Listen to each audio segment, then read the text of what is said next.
Welcome back, everybody. Welcome back to the Canyon. Welcome to, not back to, welcome to something that I'm not 100% sure how to categorize this or how to quantify this. So we're just going to call it a quick view. That way we'll know that it will go into that playlist and it will be easier for me to locate in the future. Cutting directly to the chase, this is Daphne the Sport. You might be able to tell the eagle-eyed among you will see the little sparkle of carbon there.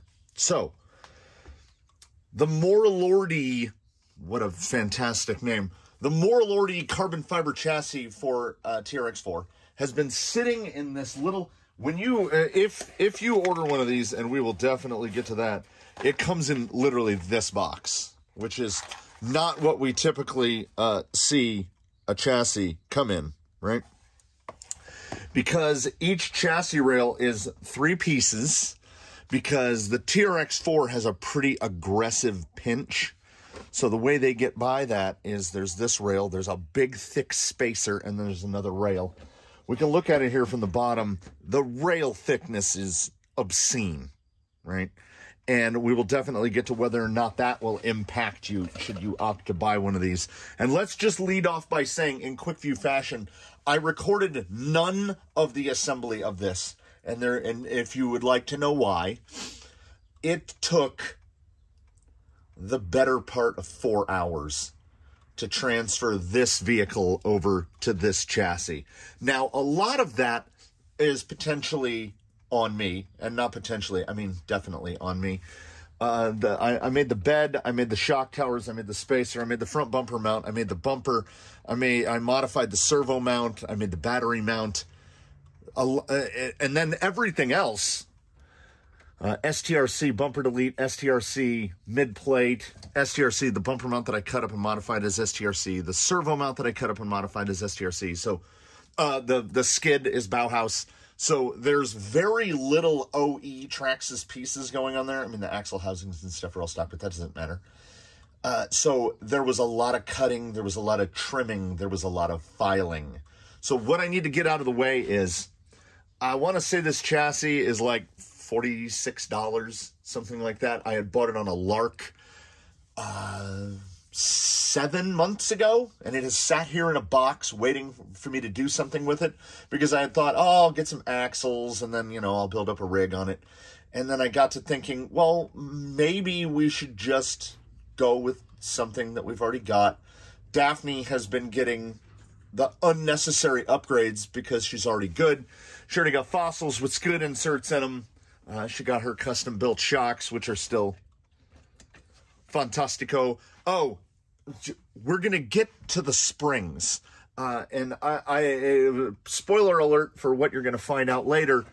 These are Duratrax Ultra Softs. And an Ultra Soft spring, close as I can approximate, is 0.4 pounds per inch. Just under 0.4 pounds per inch.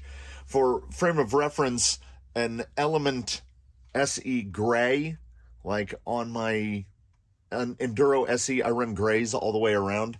Grays are 2.4 pounds per inch. So these are 6 times softer in the back, and I'm running Duratrax Softs in the front. And we will get to that for why I would say,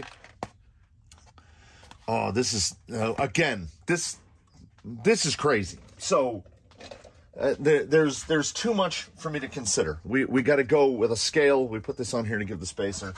And when I pulled these out of the package and I got the pieces together, I assembled one side rail and I weighed it.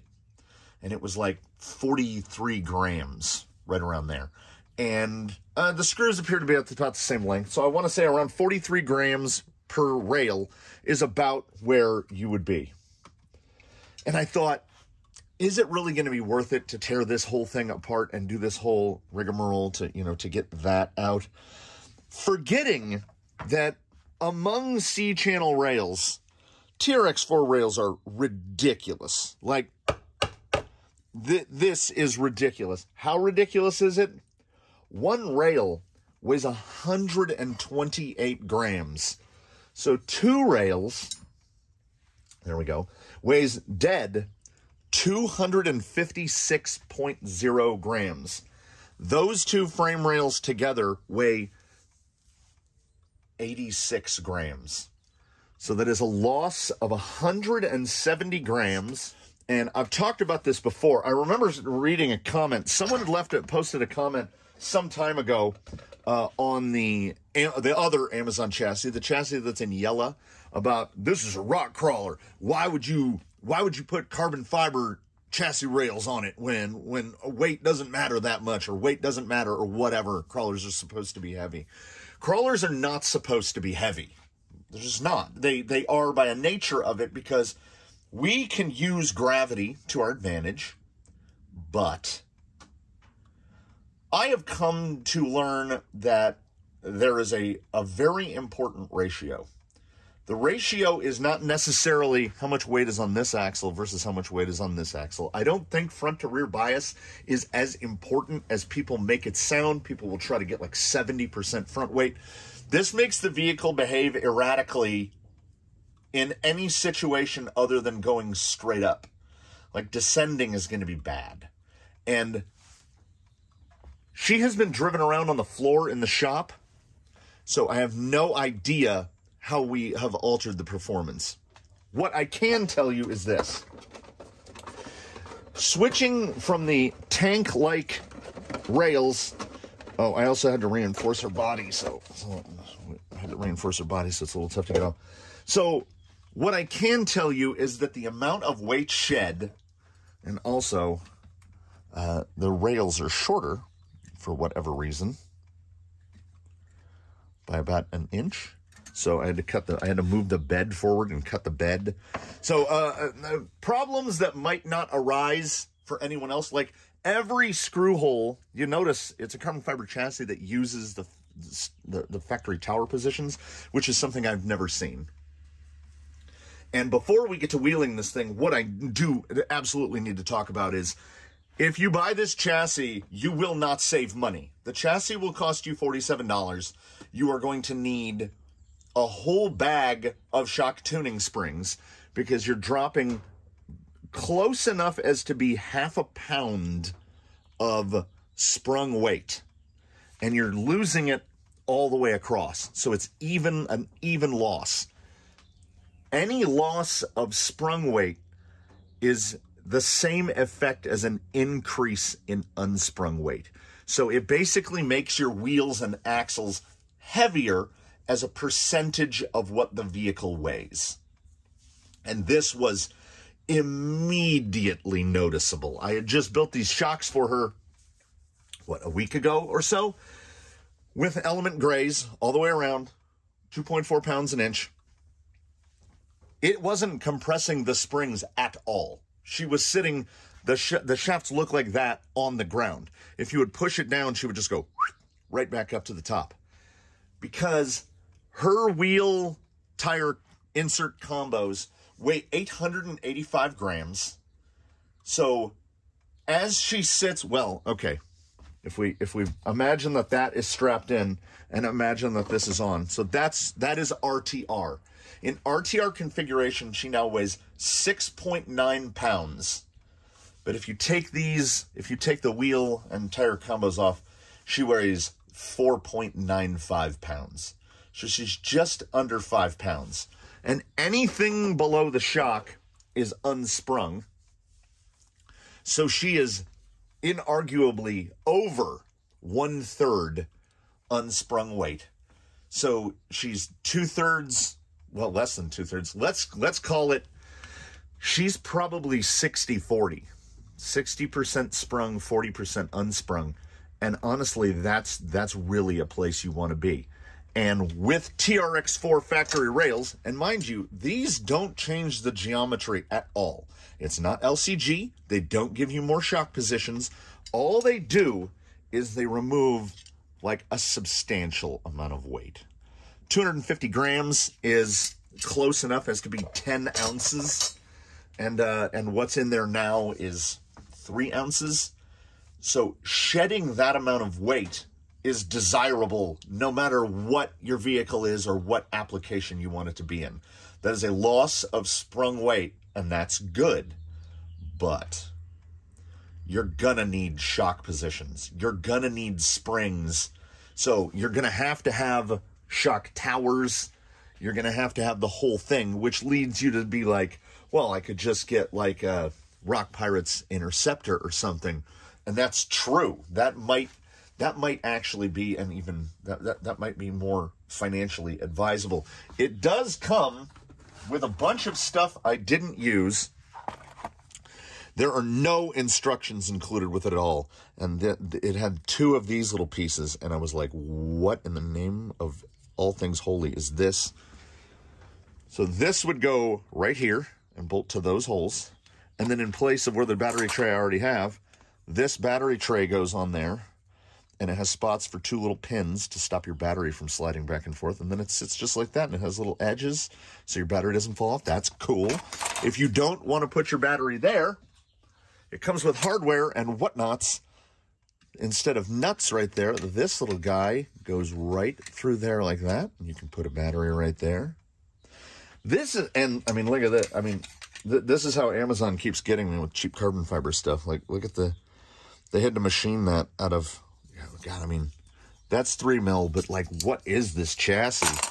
So the main part of the rail is 4 millimeter. So the stack, where they're stacked together, is 12 millimeters thick. Yeah, 4, 8, 12. I guess that makes sense.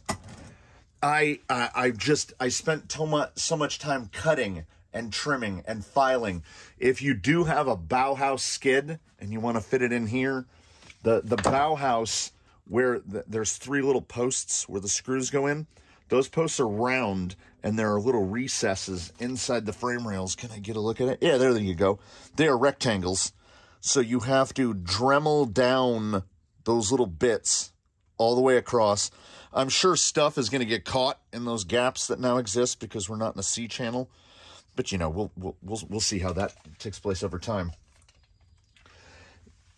Also, like, I had to put a spacer right here because now the front upper link mount, otherwise it would try to pinch the chassis in, because you can still flex it. For my purposes, I had to grind down both the width of the bumper mount and the width of the servo mount. They're now 69 millimeters wide. The rear was no problem. It went on. I had to space out the shock bottoms in the front quite a bit to get the shocks straight up and down. But like I say, they're not stock towers. And if you're going to do this, you're not going to be using stock towers either. I went through 6 different hole mounting positions before I could get the ride height to sit sort of level. On the original chassis, with much stiffer springs, the rear shock was in the middle hole, middle row front column, and now it is in the 3rd column back in the lowest hole. It was like starting over. It really was. But as soon as I weighed 250 plus grams of frame rails compared to 86 grams of frame rails, I said, you know what? We are indeed going to pursue this. And I can perhaps show we don't require rocks for this sort of this right here is what really got me. And I had passed the Rubicon for sure. There was no going back. I had spent too many hours putting this thing together.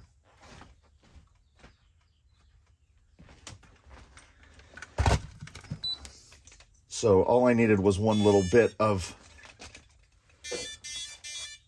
powerful inspiration. Watchers of the quick view of the 9.9 might recognize. I did not steal that from Blue Sky High. I was so impressed by the performance and the sound of it.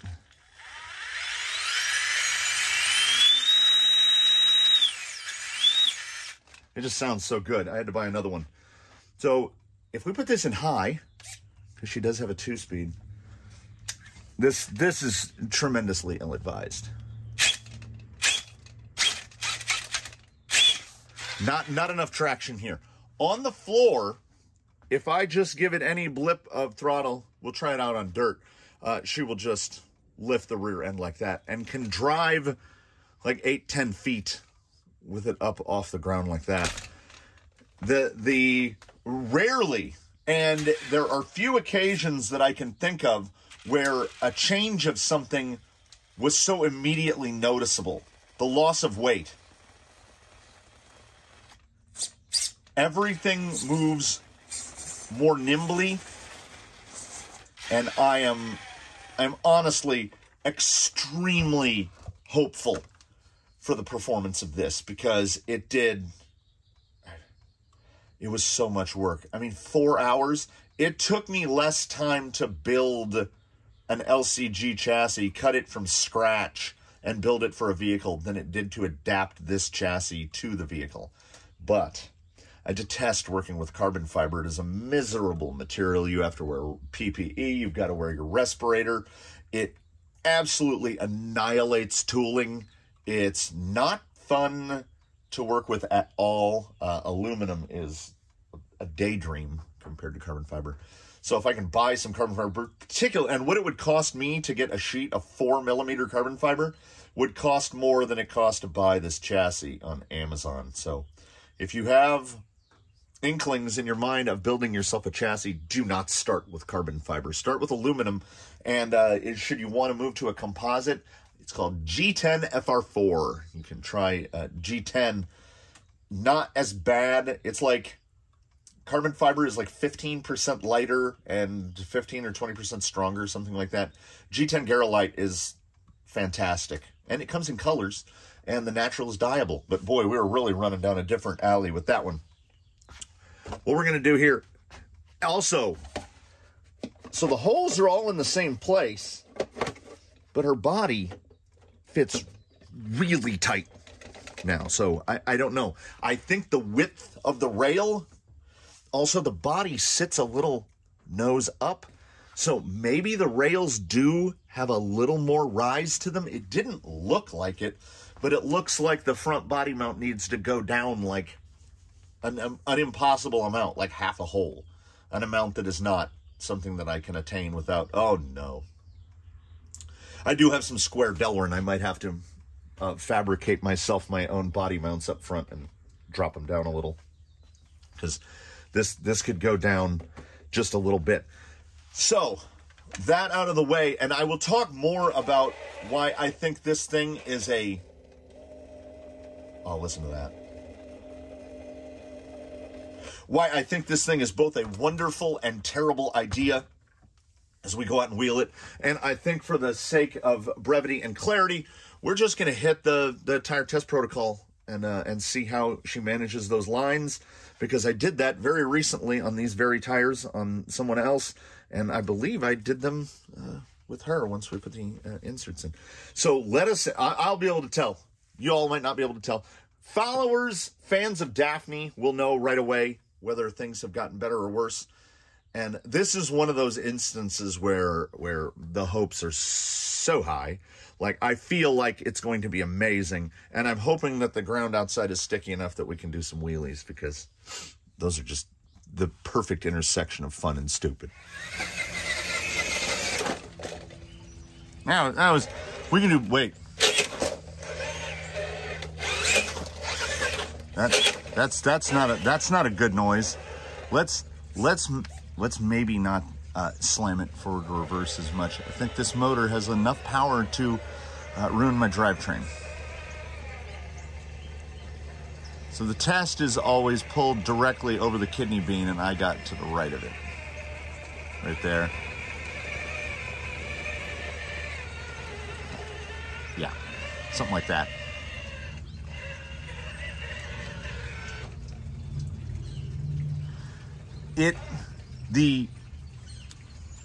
How do I quantify this?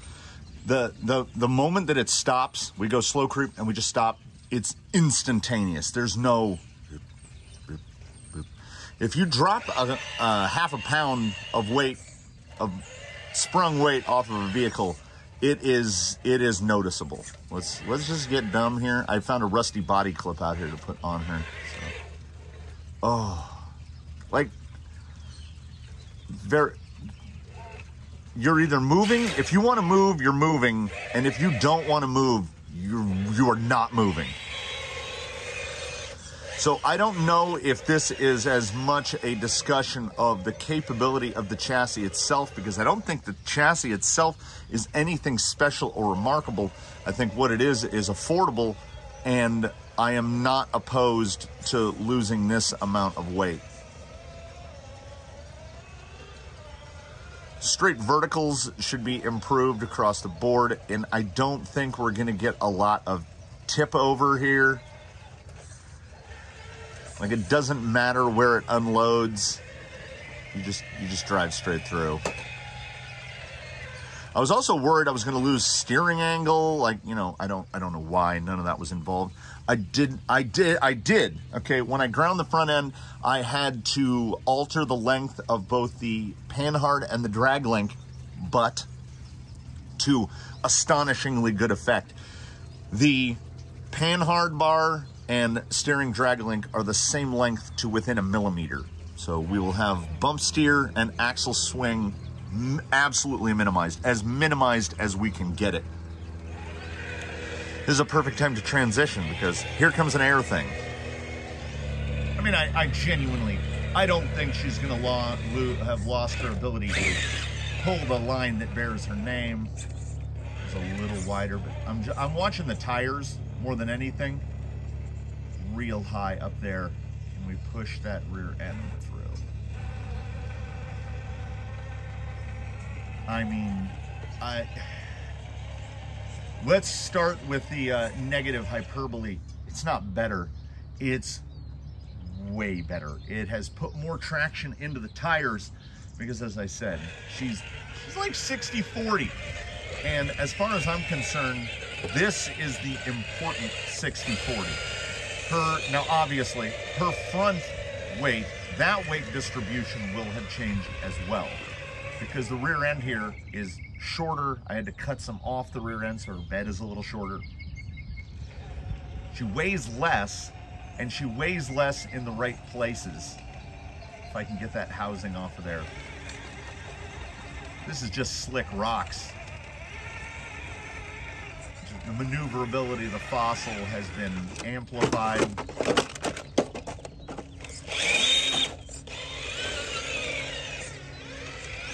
So this is now, Daphne the Sport is now in a configuration where any trouble I get into is trouble I brought on myself. So dumb. So dumb. She can go anywhere at any time. The increase in maneuverability is unthinkable. Ahead here, onto the crack here. I want to get even more of this side. I want to see here. Okay. Now, getting both tires to the right is not generally doable. So it's so nimble. Like a part of me understands people with their desire to build super lights, but I think it's more about balance. Like, weight is fine, but we don't want it excessive, and most importantly, you want to be able to control where that weight sits. And we don't just want to be able to control it, we want to be able to manipulate it. I don't want to have to add, we don't have to go Defender style on everything. Having to go Defender status, which is adding a ton of weight onto the wheels and the axles, because the body is insanely heavy. It's hard body heavy. This isn't what we want to do, it's sometimes what we have to do. It feels so planted right here. Like the shock, the rear is barely deflecting. Now I can go really high here into yellows here. Is it gonna, okay, so now we're over driving from the rear.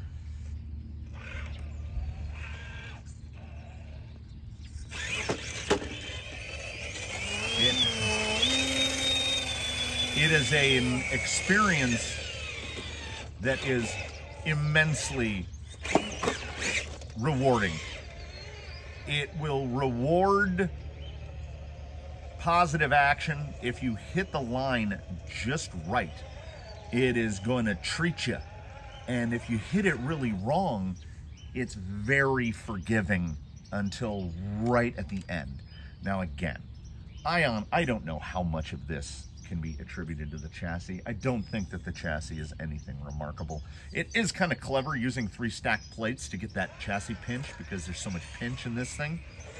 But if nothing else, it is a chassis after my own heart because this is the kind of approach I would take. Now, in hindsight, this chassis could be bettered, but it would take even more work because those little bits that stick out on the sides of the Bauhaus LCG center chassis, I could just shave those all the way off and shrink this thing down, even get it really pinch the middle of it. But then everything's changing. So if I was building a rig from the start off of this platform, sure.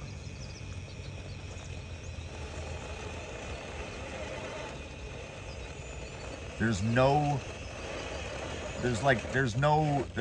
shudder. You put the wheels exactly where you want them to go. Now again, and I don't know how many times I will reiterate this, but it will probably be a lot. Use that side chomp. Daphne is built. So, oh, that descent.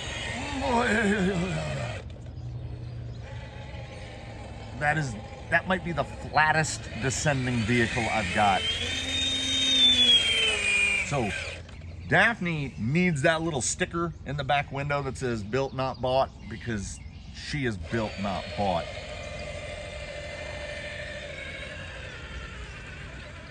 Now, I want the front end more this way, right there. See if that rear tire can pull up over the spot that nobody else can, and it does.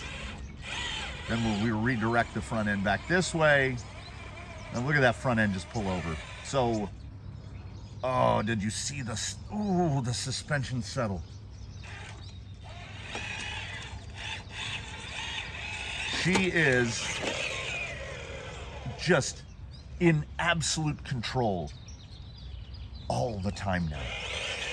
I realize now, of course, that we didn't even have to test bump, and I don't think we would have to test it here either.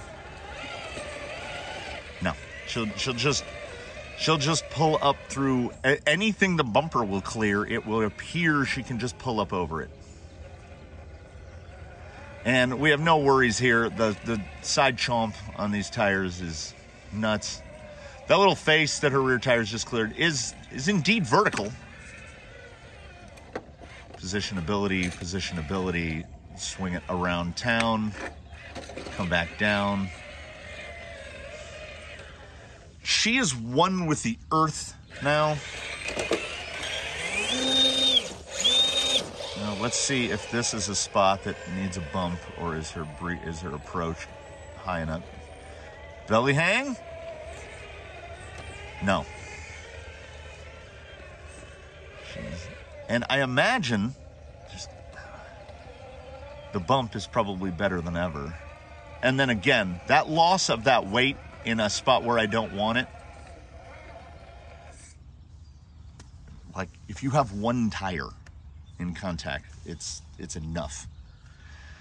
Shout out to everything involved here.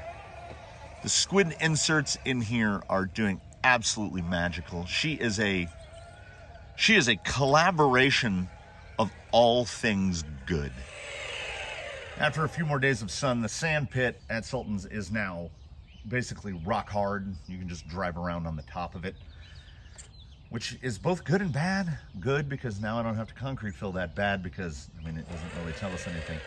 So we're going to be testing number 11 in this one and in future component tests, which is this little vertical here at dead limit, can the rig pull the rear tires up this without a bump? And if it doesn't, it gives us a chance to test the bump.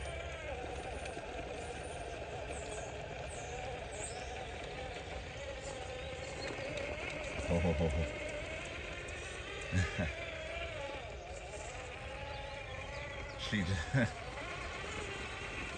I think we need to go back down it and just bump again, just to bump.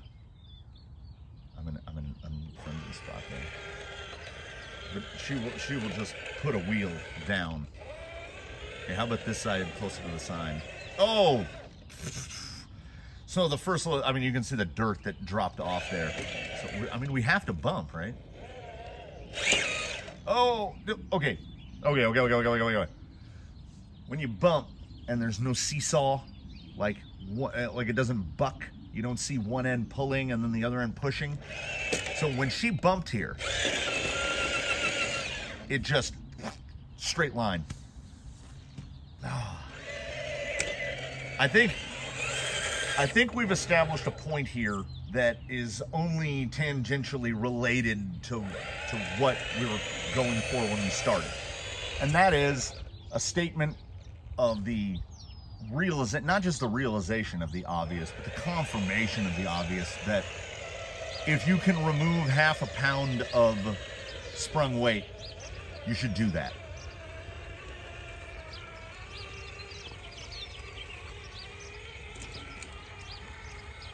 She is so composed.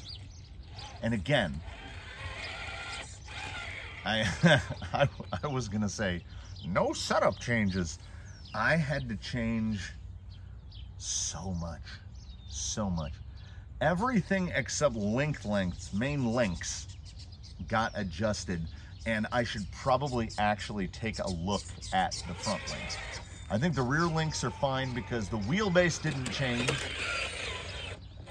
That drop off of there that was nonsense.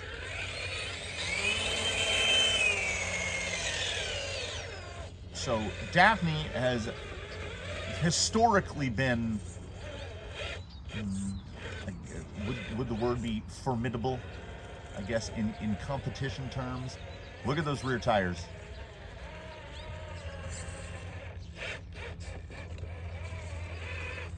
And now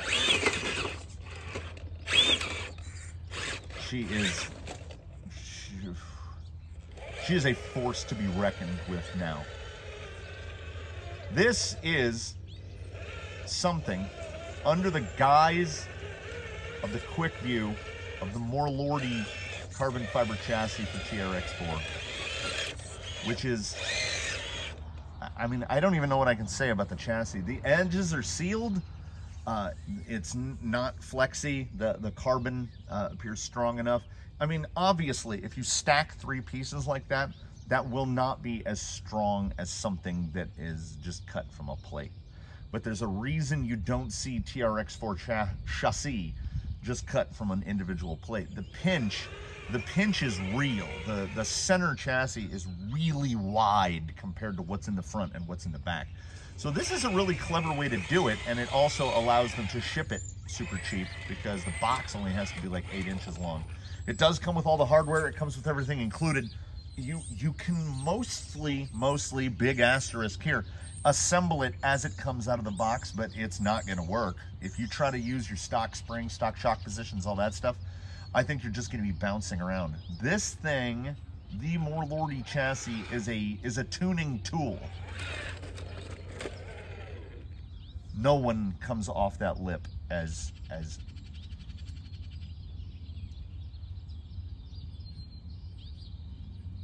composed as she does. She is absolutely composed and always been good, but oh my. I have those rear wheels completely off the ground there for a second.